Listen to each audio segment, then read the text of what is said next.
So who says number 1? You say number 1?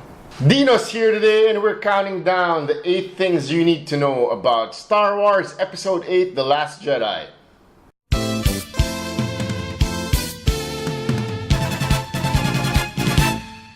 Dino's here today because before the year ends, he needs to make an appearance. For Episode 8. For Episode 8, and he was the very first guy to appear in a video. So, it's only fitting that we discuss this. So, Dino, number 1.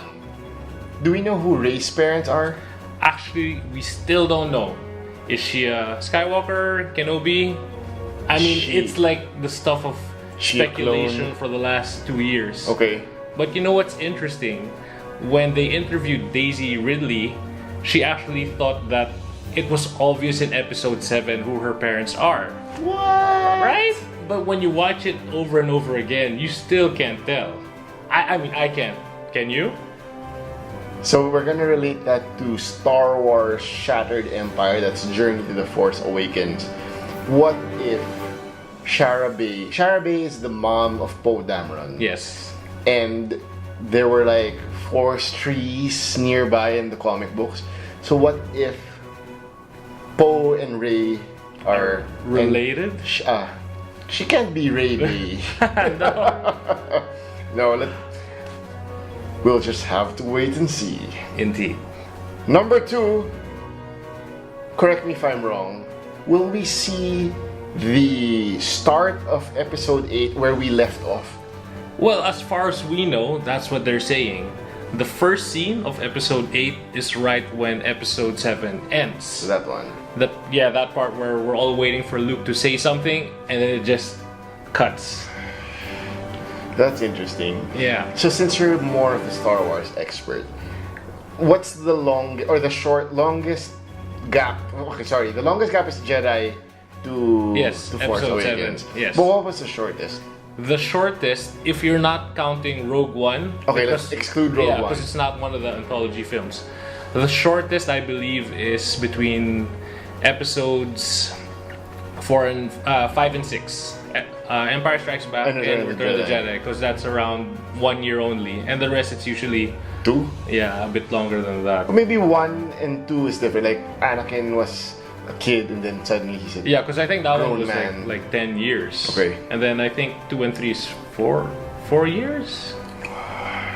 So there's no room for spin-offs between 7 and 8. Not at all. Not at all. And speaking of time, at number 3, it's been revealed that Star Wars The Last Jedi is the longest Star Wars movie to date, and clocks in at how many? 2.5 hours. Yes. So you need to get that popcorn, gotta get your drink. You need to go to the restroom right before watching Star Wars The Last Jedi. And you don't drink. No, I don't. I don't drink anything during the movie because I don't want to risk having to stand up and leave. But the second time, can you drink already? Maybe the third or fourth, not the second. So you really can't pee during the movie. No bathroom breaks, not at all. Brings us to number 4, that you can't miss anyone because all the characters are returning in Episode 8. Except Han Solo? But what if he makes a cameo? Ah, interesting. But are there reports? Actually, I haven't been reading anything at all. I've stopped also. Because I want to be surprised. Okay, cool. Okay.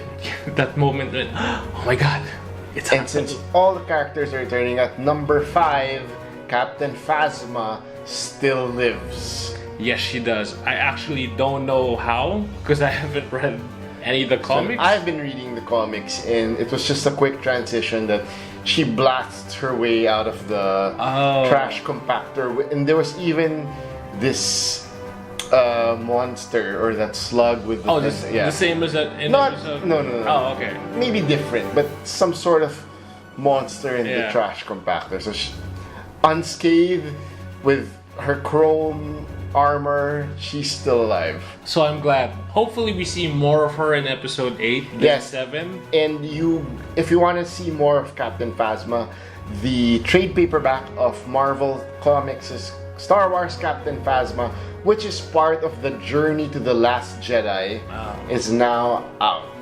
So do check that out.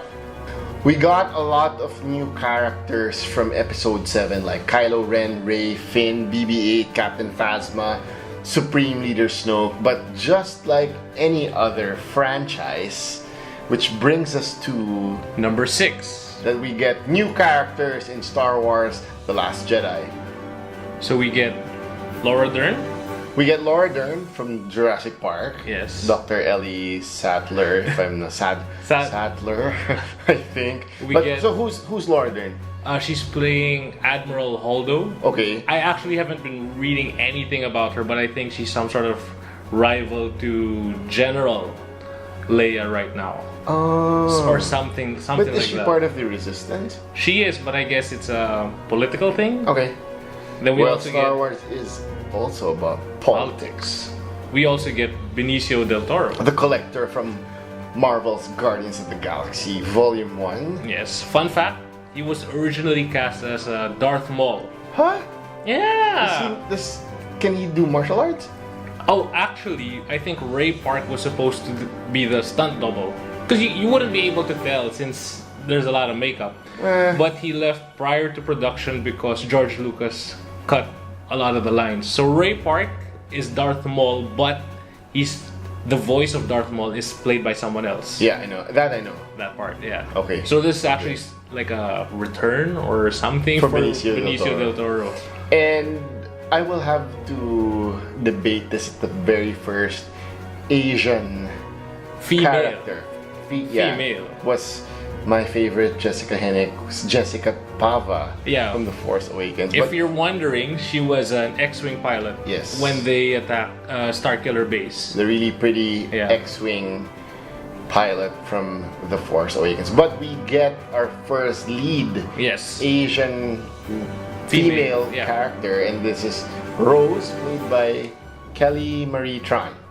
So she appeared in Star Wars Celebration. Yes. And it looks like she's gonna have a thing with Finn, maybe. And it looks like her character is gonna play a major role. Yeah, because she's in the poster. Plus, you're in Star Wars Celebration. But let's see. For this particular movie, we say goodbye to J.J. Abrams in the directing helm, but we do have Mr. Rian Johnson directing The Last Jedi. He's popular for directing Looper. Yes, and a few episodes of Breaking Bad. I haven't seen Breaking Bad. I've only seen a few, but I don't know if the ones I watched were the ones he directed. Yeah, and another fun fact, which you do know, but maybe not everyone knows, that Rian Johnson has been tasked to write the brand new trilogy, right? Yes. But they haven't released any dates, any details, so it's nothing. All we know is that he's the one spearheading it. Yeah. And it also, the other thing is we do know that it's not gonna be part of the Skywalker saga. Yeah. But actually, since you mentioned JJ, JJ Abrams will be directing episode 9. So which I'm okay with, and I know you are. I have some mixed feelings about that. It's like a safe thing. Yeah, so let's see how episode 8 goes. Okay. And finally, number 8, Star Wars The Last Jedi will open, in the Philippines at least, December 13th. 11:15 p.m. And I saw the pre-selling of the tickets 11:15. So maybe it's December 14. But But if we're gonna be technical about it, December 13, 11:15 p.m. If you want to watch Star Wars The Last Jedi, maybe in the front row, if you're okay with that, I think they're still selling a lot of these tickets on the different SM IMAX cinemas. Yes. Did you get one? Not yet, so I'm gonna do that after we do this. Those were the 8 things you need to know before watching Star Wars The Last Jedi. And Dino, I have to thank him. He wrote the script. He wrote the stuff you need to know because he's the more legit Star Wars fan. So, this has been Jiggy Cruz and Mr. Dino Aralia for Jiggy's Geek Speak. If you haven't subscribed to this channel, please do subscribe down below. And with that being said, we'll see you on December 13 for Star Wars The Last Jedi. And May the force be with you. Yes, may the force be with you. Bye. Bye.